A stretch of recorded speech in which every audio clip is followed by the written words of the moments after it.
Welcome friends, welcome to my channel Wasim academy. Friend, आज मैं आपके सामने लेकर के आया हूँ सी टेट 2015 के important English previous year paper 2015 में होने वाले सी टेट के एग्ज़ाम में इंग्लिश का जो पेडागोजिकल जो क्वेश्चंस है उसको आज हम लोग एनालाइज करेंगे। तो फ्रेंड्स, आइए हम लोग शुरू करते हैं कुछ इम्पोर्टेंट क्वेश्चंस जो कि आने वाले अपकमिंग सी टेट एग्ज़ाम के लिए वेरी इंपॉर्टेंट्स हैं।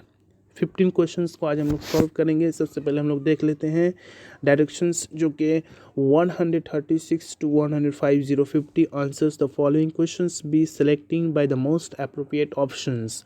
यानी आप लोग को इंस्ट्रक्शन दिया जा रहा है कि आप लोग को जो सबसे मोस्ट अप्रोप्रिएट ऑप्शन है उसी को ही सिलेक्ट करना है, और ये है आपका English pedagogical issues.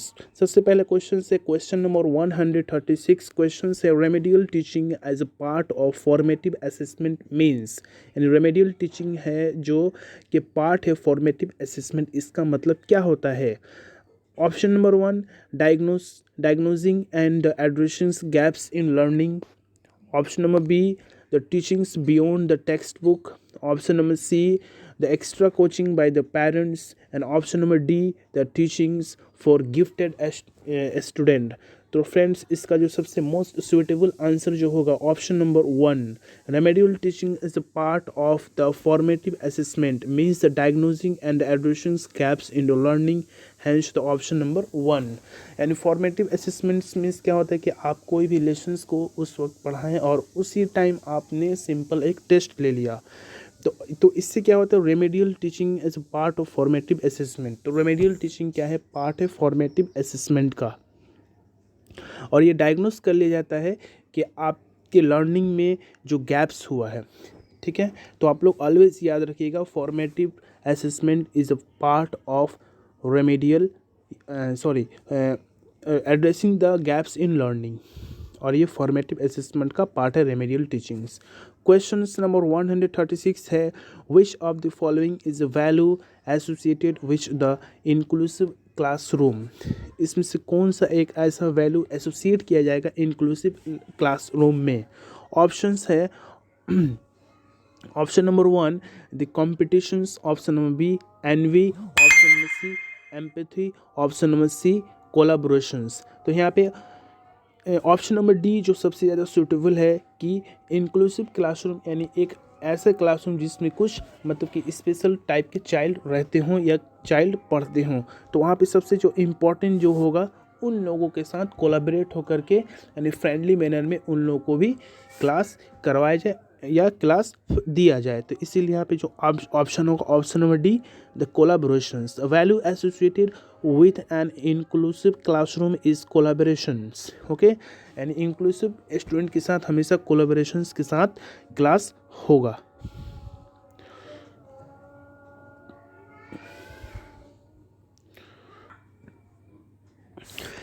Next question देख लेते हैं। Question number 138, the aim of mechanical drills is to. यानी मैकेनिकल ड्रिल्स का एम, उद्देश्य यानी मकसद क्या है। Mechanical drills that means practice. Okay, always practice.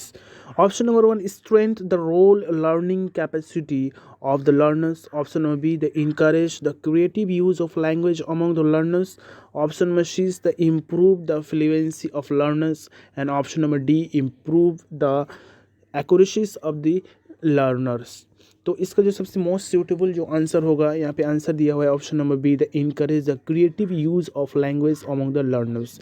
यानी बार बार लैंग्वेज पे प्रैक्टिस करने से क्या होगा, लर्नर्स के अंदर एक इनकरेजमेंट, क्रिएटिविनेस पैदा होगा, जो कि अपनी लैंग्वेज को अच्छी तरीक़े से वो लोग यूज़ कर सकते हैं, लैंग्वेज को सही तरीक़े से बोल सकते हैं। Question number 39, learners are involved in individual activities pair work. अच्छा, यहाँ पे मैं जैसा रेक्टिफाई कर दूँ, ये जो क्वेश्चन हम लोग सॉल्व कर रहे हैं ये 26 जून 2011 में जो प्रीवियस ईयर पेपर हुआ था, आज से 11 साल पहले, उसका हम लोग 1 to 5 का क्वेश्चंस को हम लोग सॉल्व कर रहे हैं। बाई मिस्टेक हो गया था, मैं बोला था 2015 का, नहीं, ये 2011 का ये क्वेश्चन पेपर का हम लोग पेडागोजिकल इश्यूज इंग्लिश का हम लोग सॉल्व कर रहे हैं।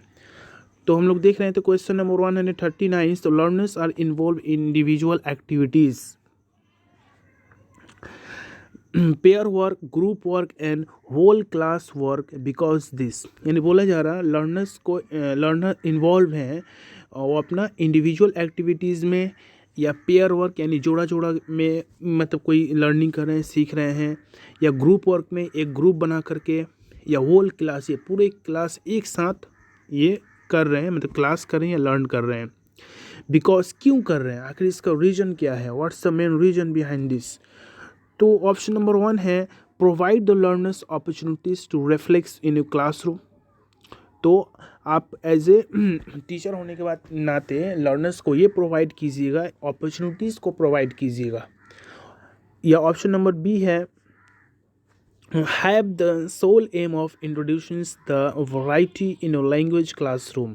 तो क्या बच्चे अगर ऐसे कर रहे हैं तो क्या आप बहुत सारा, मतलब कि आप लैंग्वेज का वैरायटी मतलब पेश कर सकते हैं जिससे बच्चे और अच्छे सीख सकें। ऑप्शन में C enable the already overworked teachers to preserve her energy thereby the becoming the more effective. तो इसमें क्या करना होगा टीचर को, मतलब कि क्या करना होगा टीचर को, क्या ऑलरेडी ओवरवर्क टीचर करेगा इसमें, जो उन लोग को एनर्जी को प्रिजर्व करके तो बिकम और ये एक क्लास बन जाए और भी इफेक्टिव, ऐसे करना होगा। ये option number D afford the learners opportunities to use the language and focus the manner the real life instructions. Yes, ये बात आ गया। अगर आप लैंग्वेज सिखा रहे हैं, लैंग्वेज पढ़ा रहे हैं क्लासरूम में, तो आपको मतलब सब बच्चों को, या इंडिविजुअल हो या ग्रुप वर्क हो या पेयर वर्क हो या होल क्लास हो, तो आपको चाहिए कि रियल लाइफ से इंटरेक्शंस को जोड़े, जिससे आपका जो लर्निंग होगा बहुत ही इफेक्टिव होगा और बच्चों बहुत जल्दी सीख लेंगे। तो यहाँ पे option number D is the right answer. यहाँ पे दिया हुआ है the various individuals pair and group activities afford the learners opportunities to use the language in the focused manner for the real life in the future। Okay, यानी बच्चों को real life से, यानी जो वो लोग अपने आंखों से डेली देखते हैं, उसी से हम लोग उसको पढ़ाने की ट्राई करेंगे, जिससे एजुकेशन या लर्निंग बहुत ही इफेक्टिव हो। नेक्स्ट क्वेश्चन 140 हम लोग देख लेते हैं। क्वेश्चन 140 है which of the following statement is true. यहाँ पे 4 स्टेटमेंट्स दिया हुआ है। ये 4 स्टेटमेंट्स में से कौन स्टेटमेंट सबसे ज़्यादा ट्रू है। सबसे पहला है कि all formative task meant for assessment. क्या जितने भी फॉर्मेटिव टास्क है ये क्या असेसमेंट के मीनिंग है, असेसमेंट को दर्शाते हैं। Option number B formative assessment to be effective must be conducted only after the teaching a lessons. क्या फॉर्मेटिव असेसमेंट तभी इफेक्टिव तभी होगा जब उसको कंडक्ट किया जाए कोई भी चीज़ को पढ़ाने के बाद। ऑप्शन नंबर सी हम लोग देख लेते हैं while all formative task are meant for the improving teaching learning some are use for the assessment too. क्या फॉर्मेटिव असेसमेंट टास्क इसका मतलब होता है कि अपना टीचिंग लर्निंग को और इम्प्रूव किया जाए और अपना असेसमेंट को और अच्छा तरीक़ा से, ज़्यादा अच्छा तरीक़ा से लिया जाए। Option number D formative assessment help us to grade a student into the good, average and poor. क्या फॉर्मेटिव असेसमेंट ये दर्शाता है कि बच्चे अपना ग्रेड को और अच्छा करें और या एवरेज करे या पुअर से एवरेज या एवरेज से बेस्ट करे। तो ये 4 स्टेटमेंट दिया हुआ है। तो इस 4 स्टेटमेंट में सबसे जो मोस्ट रिलायबल जो आंसर होगा, आंसर नंबर सी, कि while all the formative task are meant for the improving teaching learning some used for the assessment too. तो इफ फॉर्मेटिव असेसमेंट का मीनिंग यही होगा कि अपनी टीचिंग लर्निंग को बेस्ट बनाया जाए। जैसे मान लीजिए आप कोई एक टॉपिक पढ़ाने के बाद से आप उसी वक्त एक छोटा सा असेसमेंट ले लिए, अगर बच्चे उसका आंसर दे पा रहे हैं तो आप समझिए कि आपका फॉर्मेटिव असेसमेंट, आपका पढ़ाने का, लर्निंग का जो टीचिंग लर्निंग का जो प्रोसेस था वो ठीक था। अगर वो ठीक से नहीं दे पाए तो मे भी आपकी टीचिंग लर्निंग में कुछ दिक्कत है, कुछ इफ़ेक्टिव नहीं है। इसलिए आप अपने टीचिंग लर्निंग मटेरियल को क्या कर सकते हैं, ठीक कर सकते हैं, जिससे वो नेक्स्ट वो असेसमेंट देने में वो लोग और अच्छा से इम्प्रूव करके असेसमेंट को दे। तो इसका आंसर नंबर सी होगा। आई होप कि आप लोगों को समझ में आ रहा होगा।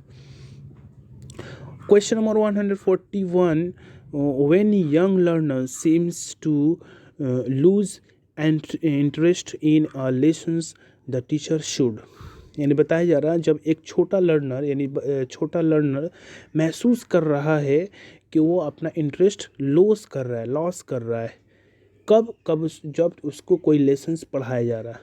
तो आप एज ए टीचर हैं तो आपका क्या मतलब कि क्या स्टेप होगा।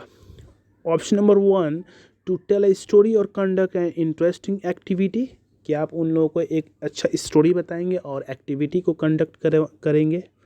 Option number B, ask them to sit quietly for some time, आप उन लोगों को बोलेंगे चुपो और चुपचाप बैठ जाओ, क्या इस तरह झड़क करके या उनको ऐसे इंस्ट्रक्शंस देंगे बोलेंगे। Option number C, allow them to go out and play, या आप उन लोगों को अलाउ करेंगे जाओ बाहर और जाके खेलो। या option number D, ask them to sleep for a while, या आप उनको बोलेंगे कि क्लास में कुछ देर के लिए सो जाओ।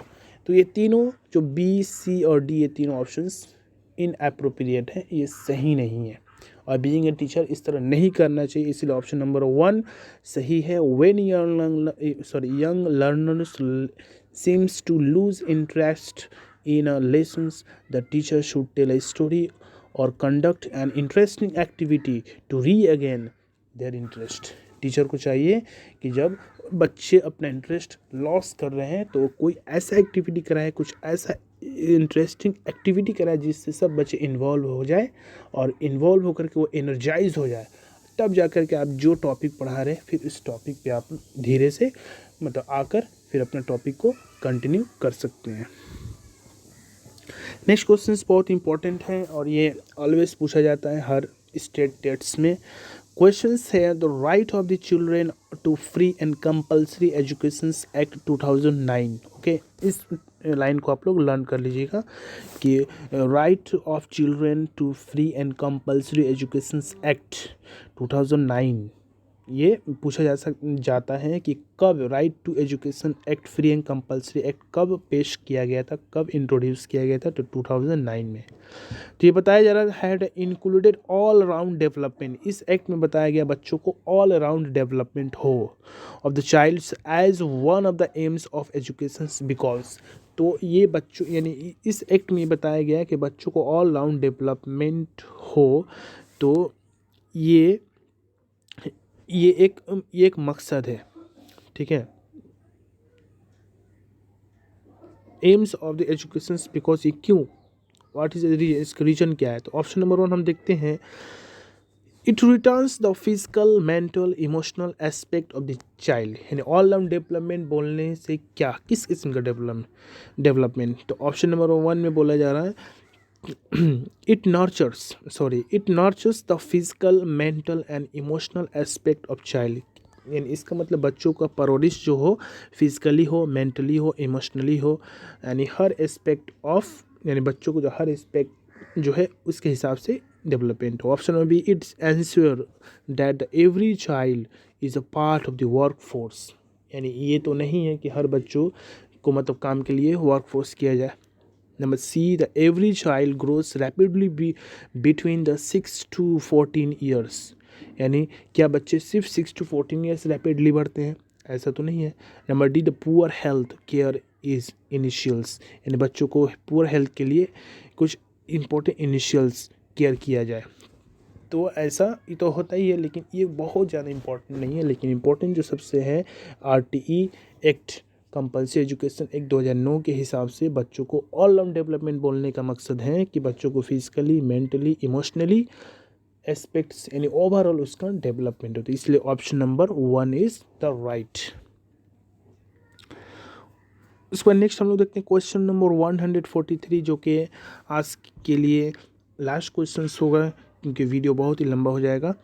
लास्ट क्वेश्चन देखते हैं आज के लिए। Teachers do not give the meaning of the new words और लर्नर्स डायरेक्टली बिकॉज, यानी टीचर्स क्या करते हैं, कोई भी न्यू वर्ड का मीनिंग लर्नर्स को डायरेक्टली नहीं बता रहे हैं।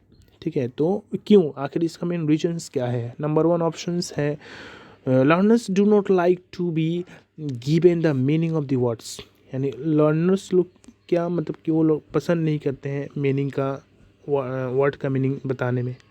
इट नंबर बी है, it prevents the learners for discovering meaning through the puzzle out of the using clues.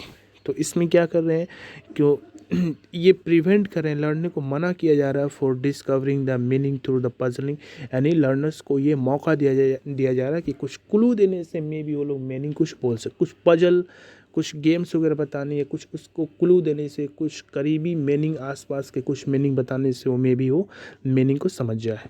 Number C है, learners already know the meaning of the words. ऐसा तो नहीं हर लर्नर्स को हर वर्ड का मीनिंग मालूम हो। Number D, vocabulary will not be enriched, यानी vocabulary ज़्यादा मालामाल यानी अच्छा नहीं है, एनरिच्ड नहीं है। इसीलिए यहाँ पे ऑप्शन नंबर बी ठीक हो जाएगा, prevents learners from discovering the meaning, यानी लर्नर्स को चाहिए कि वो लोग, उन लोगों को कुछ क्लू दिया जाए, कुछ हिंट्स दिया जिसकी मीनिंग उसको मालूम हो जाए। इसलिए ऑप्शन नंबर बी होगा, the meaning of the new words is not given to the students directly encourage to discover the meaning of the puzzling clues, यानी उन लोग को डायरेक्ट मीनिंग नहीं दिया जाए, इसलिए उनको सिर्फ क्लू दिया जाए कि वो क्लू के जरिए समझे, जिससे उन लोगों का मतलब कॉग्निटिव डेवलपमेंट ज़्यादा से ज़्यादा हो। तो इस वीडियो में हम लोग कुछ इंपॉर्टेंट क्वेश्चंस देखे, क्वेश्चन नंबर 136 टू 143 तक। तो ये सब था कुछ इंपॉर्टेंट क्वेश्चंस। अगर आपको इस वीडियो को अच्छा लगा तो इस वीडियो को शेयर करें, और किसी भी किस्म का दिक्कत हो, परेशानी हो कुछ नोट्स के लिए तो मेल करें या व्हाट्सएप करें, और इस वीडियो को ज़्यादा से ज़्यादा शेयर करें। Thank you friends, thanks.